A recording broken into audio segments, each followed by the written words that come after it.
त्याच्यात जे जे शासनाचे विभाग आहेत ते आणि आदिवासी विकास विभाग मग तो केंद्र सरकारचा असेल राज्य सरकारचा असेल यांच्या संयुक्त विद्यमाने आणि ग्रामपंचायतीच्या सहकार्याने 18 विभाग आहेत. या 18 विभागांमध्ये 17 विभाग आहेत. म्हणजे या 17 विभागांमध्ये काम होणार आहे. त्याचा एक आराखडा आपल्याला तयार करायचा होता.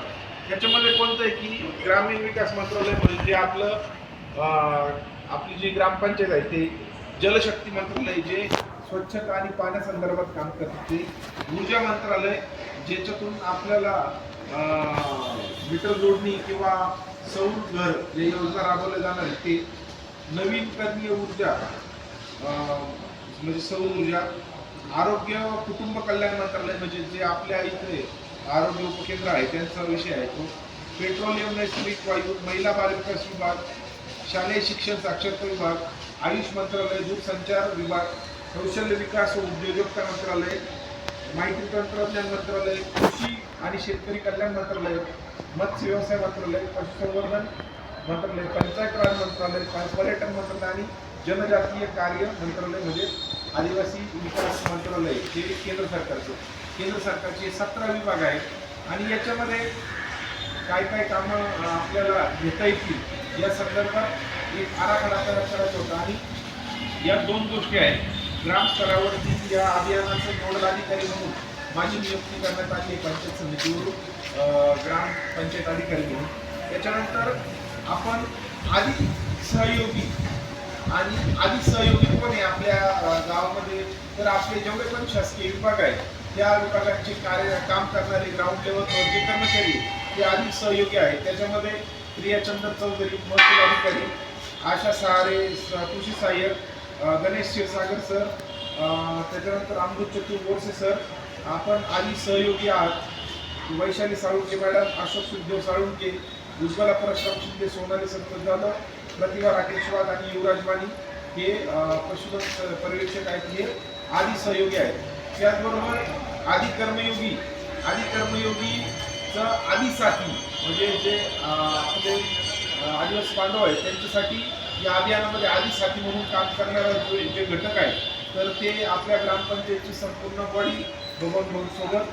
त्याच्यानंतर असे 30 नावं आपण घेतलेले आहेत. त्यात आम्ही 2 पण आहेत. ज्ञानेश्वर किसन वाडगे, बाळू महादूर बदाले, तुळशीराम नामदेव गबाले, सुनील अर्जुन भोई, योगेश संपत वाडगे, तानाजी निवृत्ती रानडे, भोलानाथ भोई, किरण दिवे, कैलास दिवे, अमित बाळू जाधव, राहुल मधुकर जाधव, सागर रामदास देवकोळी, चेतन चंद्रकांत गांगुर्डे, अतुल काळू गांगुर्डे, रवी बंडू उबाडे, गोकुळ गोविंद दिले, रामदास सीताराम कीर्तिरे, मंगेश रामदास शिंदे, सचिन रतन परदेशी, जगदीश चंद्र परदेशी असे आदी साथी म्हणून आपण त्यांचं नावं घेतलेले आहेत. आणि या अभियानामध्ये आता आपल्याला एक आराखडा तयार करायचा होता वेगवेगळ्या याच्या संदर्भात. तर मी जो आपण आपला आराखडा तयार केला तो तुम्हाला वाचून दाखवतो. त्याच्यात तुम्हाला जर काही वाटलं बदल सुचवा तर तुम्ही तो सुचवा.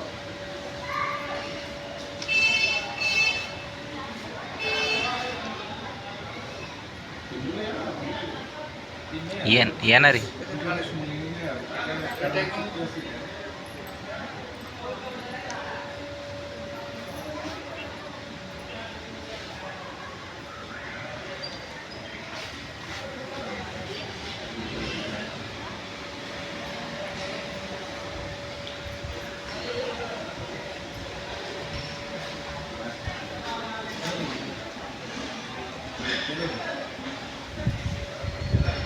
याच्यात एक महत्वाची बाब आपण घेतली आराखड्यामध्ये की आपल्या गावाला बस नाही आणि ती बस मिळावी यासाठी आपण त्यात आराखड्यात तरतूद केलेली.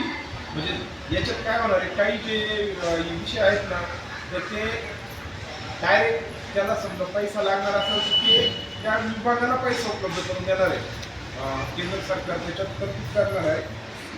तर बसचा एक विषय घेतला आहे आपल्या इथं. आणि अजून एक विषय असा घेतला ह्या जलालपूर करता की 800 मीटरची एक संरक्षण भिंत सांगितली आपण.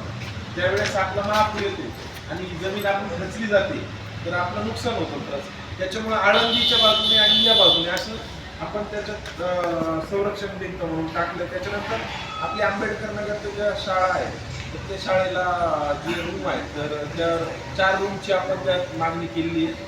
अशा पद्धतीने आपण आराखडा तो बनवलेला आहे.